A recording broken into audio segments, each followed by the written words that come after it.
The Edmonton Oilers dominate in Game 3 matinee Sunday sweetness happening in Oil Country. They just stomped the Dallas Stars. Absolutely stomped them. I mean, Dallas had their chances. Edmonton got a few lucky breaks. But by golly, I don't think this Oiler team can be beat.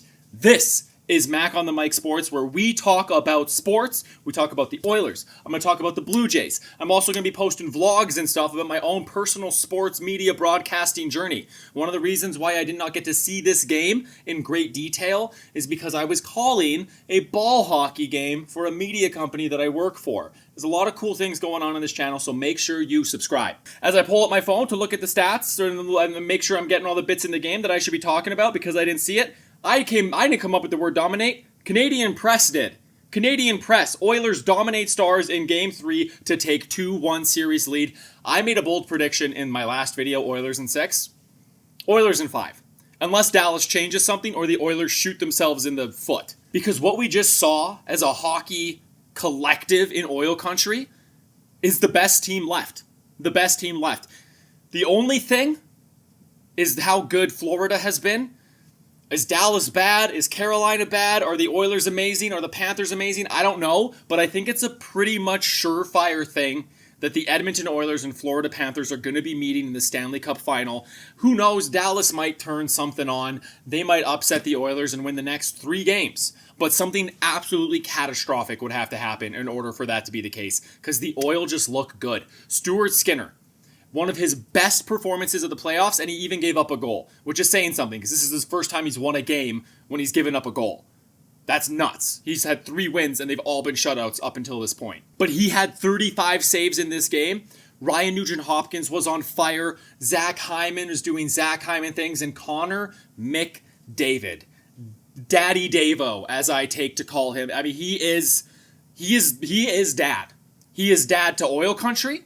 He is dad to the Dallas Stars, and he's about to become Peter DeBoer's daddy, a guy who I have now ended up hating because of his post-game comments in Game 2. That was gross. I hated hearing him say that about the slash, and we have some more iffy penalties or non-penalties to talk about in this game. So like I said, I didn't get to watch the whole thing in its entirety, but I did see Connor McDavid, really with the goal that I think set the tone for this game was the one at the end of the second. Because the Oilers go up 2, everything's looking good. They go into the second period. Dallas ends up scoring.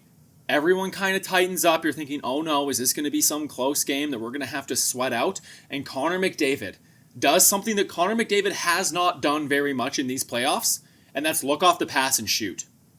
It's like maybe he's recognized that he needs to save this in his bank up until this point, because he has just been pass heavy, looking for the pass, and today he thought, you know what, guys?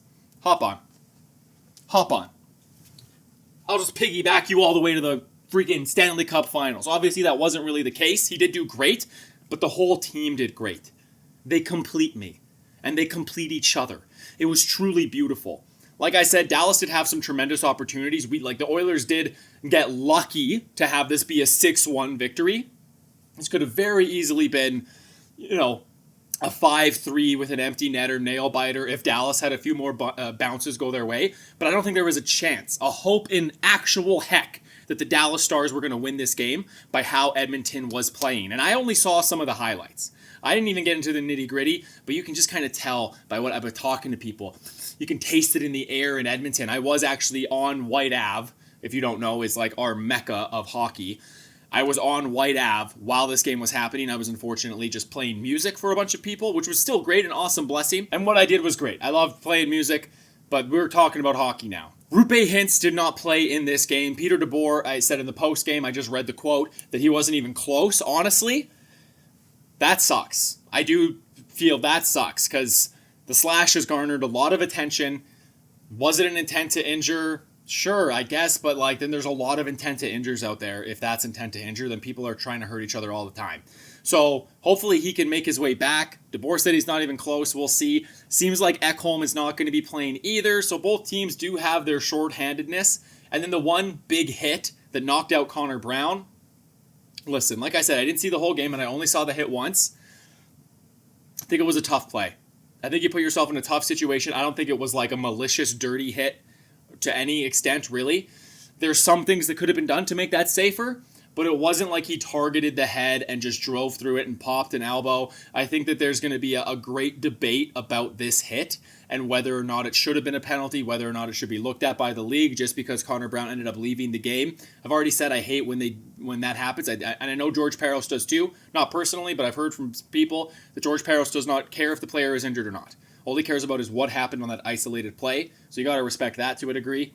But hopefully Connor Brown gets back. Honestly, it doesn't look like he will. Looks like Victor Arvidsson's going to have to buckle up the skates and give the team his good old college try. And if not, if Victor Arvidsson can't do that, maybe he can't provide what the Oilers are looking for, they have other guys. They have some other guys with the team who can give them something. I truly believe it. Either way, the Oilers win 6-1, a complete performance.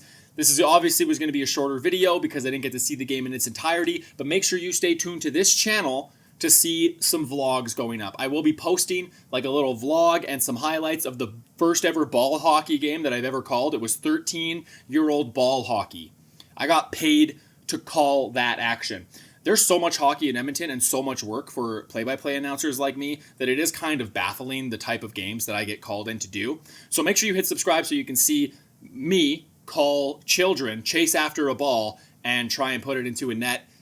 Full disclosure, sorry if any parents out there are watching. It was all pretty bad. It was all pretty bad. But ball hockey in of itself is not exactly... There's a reason why it's not on TV, you know? So that'll do it for this video. Go Oilers. Oilers in 5/6, because I don't know.